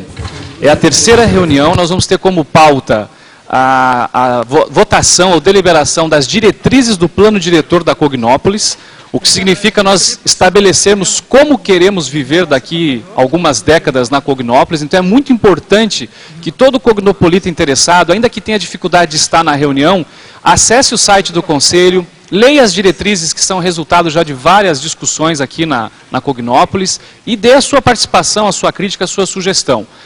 Nós também vamos discutir a criação de uma associação de bairro no bairro da Cognópolis, que é uma iniciativa que surgiu aí de um conselheiro e que nós vamos deliberar no intuito de, vamos dizer assim, ampliarmos o aspecto político de participação da Cognópolis aqui na cidade. E o terceiro ponto de pauta, que eu acho que vai ser, na minha opinião, um teste da maturidade nossa em termos de conselho. Depois de 6 meses nós vamos fazer a substituição ou a eleição de 4 novos participantes da comissão que faz a gestão do Conselho dos 500. Eu acho que vai mostrar a maturidade porque, por incrível que pareça, dos 9 que participam, apenas 2, por enquanto, se auto-habilitaram para sair. A maioria quer permanecer porque está percebendo a importância do trabalho. É um trabalho relativamente fácil em termos de agendamento. Então, eu acho que é importante todos que têm condições e interesse estarem lá na reunião para participar e, de repente, fazerem parte desse movimento do Conselho. O site é c500.org.br, www.c500.org.br. Boa tarde. Em nome da Conscius, eu gostaria de informar que nós estaremos abrindo a 4ª turma do curso Fundamentos da Conscienciometria. Esse é um curso com uma duração de 6 meses, ele é realizado em Foz do Iguaçu, com aulas semanais. Então, serão às quartas-feiras, das 19h30 às 22 horas, aqui no CAEC, na sala de aula compartilhada. Nós informamos aos interessados que já deixaram o nome conosco para procurarem a recepção e fazerem a inscrição, pois nós só temos 15 vagas. Obrigada. O verbete eleito para amanhã é Mega Paradoxo Evolutivo, especialidade Evoluciologia. Obrigada e boa tarde a todos.